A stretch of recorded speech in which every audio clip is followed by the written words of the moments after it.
Hey, we're back up here on the stage at the Heartland Cafe with another edition of the Live from the Heartland, and our friend Richard Perlman just walked in.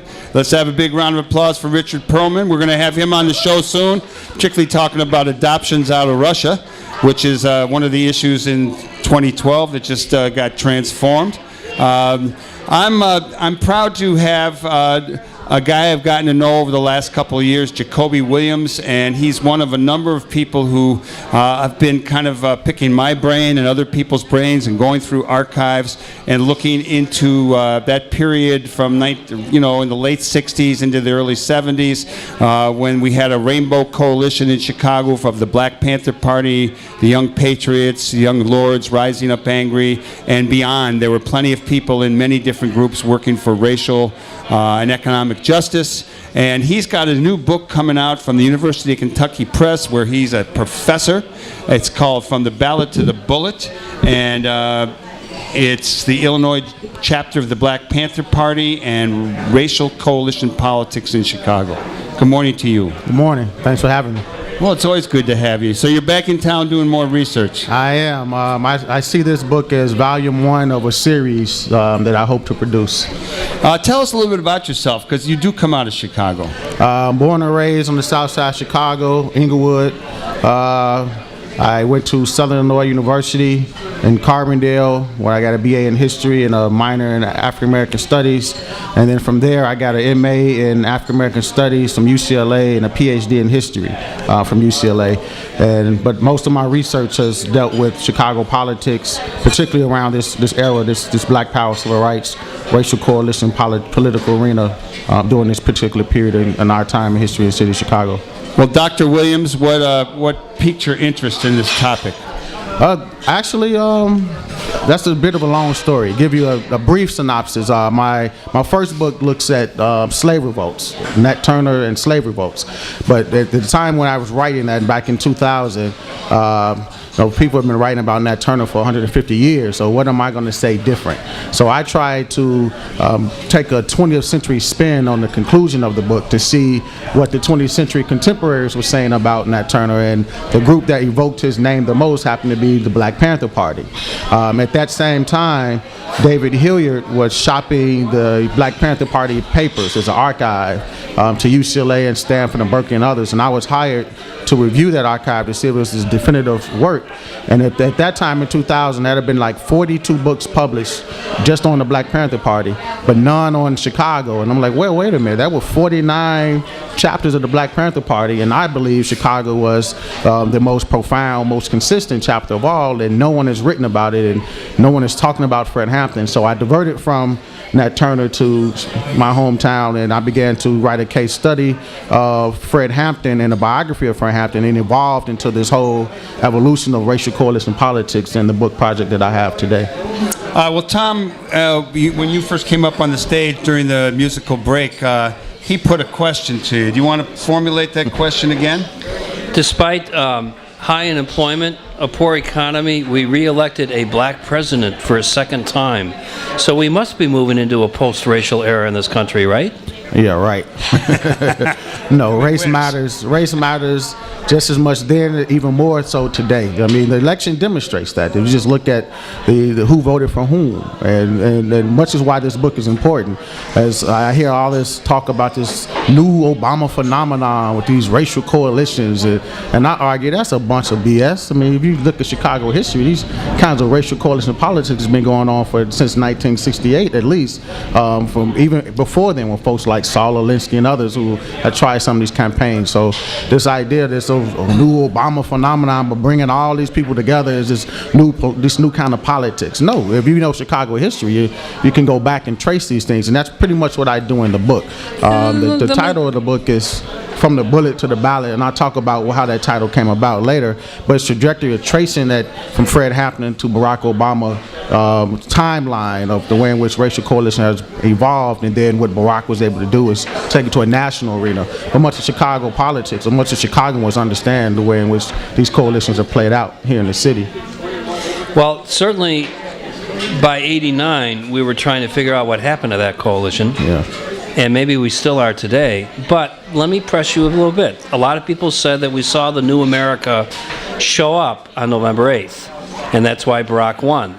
Are you suggesting it was just kind of November 6th. Excuse me, 6. Are you suggesting it was just kind Historical of accuracy a here. technical victory, that it really didn't represent a coming together of all the races? I'm not quite sure. It's a bit of both. I don't have both are true. I don't have the luxury of living in Chicago. I actually teach at University of Kentucky, where the Tea Party is not dying; it's actually galvanized. Yep. In places like Kentucky, they don't see the writing on the wall, and so I see it every day. So, and living in that arena, no, I see it as a bit of both. That one.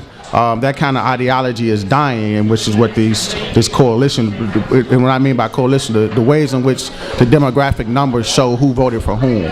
So the Republican Party, as the party of predominantly white and male, and that having enough reverence to push the candidate over the top, that's those days are over, and that's what this election demonstrated. But as far as problems of race and diversity and those issues of being dead, no, there's actually far from it. I mean, you can look here in the city of Chicago, for instance. As much of the work that I do at the university level, I also conduct a lot of research and community activist work in the community, especially here in Chicago. And I'm from Inglewood. And just look at Inglewood. Yep. Devastated. It hasn't improved at all. Nothing if it's a white or black president in office. And so it's gotten worse in those areas, from the schools that you talked about earlier, to high unemployment, to poverty, and what we hit our 500 homicide yesterday. And so those issues are very, very, very much, especially the issue of poverty, very much important issues that affect these communities of color specifically overwhelmingly. So no, race is still a very important factor, a very important issue that still needs to be addressed in a whole number of ways. So what do you say to people like me who claim on occasion that we're really looking at, I'm going to look at this through the prism of the foreclosure crisis as one significant part of the recession that we've been still living through, and its impact on communities like Englewood. This is really more a class thing than it is a race thing. And why don't we start talking about class more in this country? Well, we need to talk about both. I mean, that's another argument that I also make as well. And you can look at, again, not to keep going back to these elections, but both sides is all they're talking about is the middle class, the middle class, the middle class. Well, most folks in my community are living in poverty. They're not the middle class. They're hoping to become the middle class. And there's a real aversion to using the word working class. I mean, every once in a while you'll hear a politician slip it out. Exactly. But basically they try to call everybody middle class, which is, and I assume they think there's a few poor people, but class is a real issue. Just one example is in this ward. I talked earlier about how the community has always prided itself, at least in the last 30 years, on its diversity. Larger concentrations of more diverse racial, ethnic, and religious groups than perhaps anywhere else. But you had a lot of people start moving into this neighborhood who liked the idea of diversity, but weren't too big on class. Because when you had a bunch of Latino or black kids and even some white kids hanging on a corner, they didn't like that. So, I mean, I think that there's people who intellectually are up for the melting pot image of America, but in terms of finances, economics, and really grasping the situation, are not too big on poor and working people. Yeah, you hit the nail on the head. Like what in the mainstream ideas of diversity tends to only think about race, but no, class is also a part of that diversity. Those different financial backgrounds matter as well. They bring different perspectives, different ideologies, different debates and discussions to those communities. So it's not always just simply race. It's also those class dynamics, which is very much important. Much as what I talk about in this book is one of the misconceptions of the Black Panther Party when I go out and give these discussions is they're the black version of the Klan. They hate white people, and there's all these racial issues. It's like, well, you really need to read this book, because what they actually are advocating is a class consciousness, class solidarity that transcends race. They actually advocate against those kind of racial thinking and thinking in these racial prisms, and they actually advocate a class dynamic, and that's for ideology and uniting under the rubric of solidarity on the things we actually have in common, which is our class backgrounds, and everyone wants to extend up that particular category. And in that period, there's also an anti-capitalist tinge that we can also discuss. For people who don't know the history of the Black Panther Party, when Huey Newton and Bobby Seale, along with little Bobby Hutton and other people, started the party out there in San Francisco, or in Oakland, excuse me. One of the things that Bobby Seale said that I think is still really crucial, he says, you don't fight fire with fire. with more fire. You fight fire with water. You don't fight racism with more racism. You fight racism with solidarity. And that was the message of the Black Panther Party, 69, 70, and, into those early years, that really resonated with progressive people around the country. And it's something that I think if you're out talking about the party a lot, that's something you want to keep throwing at people. And I do, because Fred Hampton really culminates that particular ideology. So again, this is a national ideology, but it really took its roots here in Chicago, which even makes it even more profound considering that Chicago then and still is the most racially, residentially segregated city in America. And despite those tensions, because we have tensions, dynamics about keeping these borders and our communities the way in which we want them, he was able to get folks to form these kinds of racial coalitions in spite of that segregated divide, in spite of those so-called racial tensions, in spite of all those obstacles. He was able to unite all these groups. And so Mike was part of this as well. So you have all these folks. Most of these folks, I'm sure maybe you guys know who these groups are. So the first group to join with this rainbow coalition with the Illinois Black Panther Party were these Confederate flag wearing Appalachian whites who had migrated from the South, from Eastern Kentucky, West Virginia, North Carolina, who called themselves the Young Patriots. And then next were these Puerto Ricans from Lincoln Park and other these places, called them Chacha Jimenez and others, called themselves the Young Lords. And then you had these Logan Square folks, these angry guys, called themselves Rise Up Angry and others.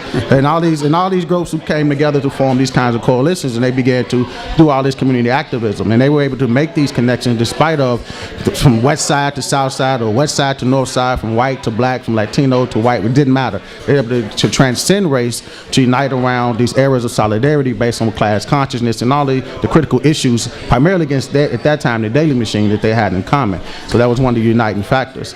And so much of this book demonstrates, argues, and prophetically this issue of class solidarity and this real history of the Black Panther Party, to put to bed a lot of misconceptions, misnomers, falsehoods about who these people are, and to make sure that Fred Hampton and the members of all these groups that I mentioned are not footnotes in history, that these people are still activists, their legacies continue to grow. I mean, we on a radio show, a progressive radio show, led by one of these people who is one of the founders of this Rainbow Coalition, still keeping the fight going. And most of these people in the national arena don't know much about this history of who these folks are. And so what this book tends to do is try to highlight who these folks are, not glorify them, but give them their just due, and to recognize the work that they're continuing to do today in our present political arena, especially in the tumultuous Chicago political arena. One of the things that I just thought of while you were talking was back in those days, and I'm talking like the late 60s, there were a lot of guys coming back from Vietnam who had fought alongside of blacks. These are white kids I'm talking about. And also the music was, starting in the 50s, the music was crossing over. And then you certainly had in sport. So you did have, it's just like the younger kids today go for Obama. You had younger people then being open to people of other colors and other races and other nationalities. And, so I'm kind of a meliorist. I believe that things get better, although I know they don't necessarily get better. But I like to think that we still are on that path to a place where people will share one heart. And I think it's important that books like yours come out and discussions like the one we're having continue. Tom, you were ready to ask something when I jumped in. I'm curious what you think the former organizer who became president might learn from your book, and in a second term, good question, might he start talking about poverty and class and race in a way that he clearly didn't feel he could in the first term? It's a great question. Myself and others, we're very supportive of the president, but also very critical of him. So I've on blogs, lectures, classes that I've put on about the Chicago politics that I teach, I raise those same issues. Not just that one. I mean, even more important issues. For instance, with the tragedy that took place in Connecticut, and the way in which this national outcry transpired, and the president himself went to visit and speak. And and I commend him for that. But I also was offended that here we are, as you claim, as a son of the city of Chicago. We reached our 500th homicide. You're here all the time, and you've not once said one whimpering word about, or especially here in the city of Chicago, about some of these issues that are taking place here. We want to know that you care about us as well. A black life is also valuable, and these kids are killing each other. Throw it in. We need you, throwing it in and giving a speech and making a national issue are two different things. Right, I mean, now I'm not expecting him to solve the problems. No, he has pretty much on his plate, but at least raise the issue and let us know that you are concerned, that you do care about your hometown. So I would like to see do some of those kinds of measures. Wouldn't it be intriguing for David Axelrod's new institute at the University of Chicago to take on this topic in their next forum? Well, you got more ties to Axelrod. I haven't seen him since he was here with Obama, and that was in 2004. Well, I can call up Steve Edwards and see what we can do about that. You know, there was an article someone told me about, either in Atlantic or Harper's, that really talked about the challenges and the difficulty that faced Obama being a black president. And I think that those are, you know, he's really had to walk a very fine line. When he did try to have a major address during the first election on race, I mean, some people lauded it, and some people were just, you know, it's a rough one. Any comments on that? Well, to take it up to the present, I think the whole thing, which he backed off on, unfortunately, around Susan Rice, the current ambassador to the UN, and the white male GOP leadership, McCain in particular, taking her on because they couldn't take on the president, was a very interesting moment, because for 4 years he's pretty much held it in check, but he was seething that day in his answer to reporters about this whole situation around Susan Rice.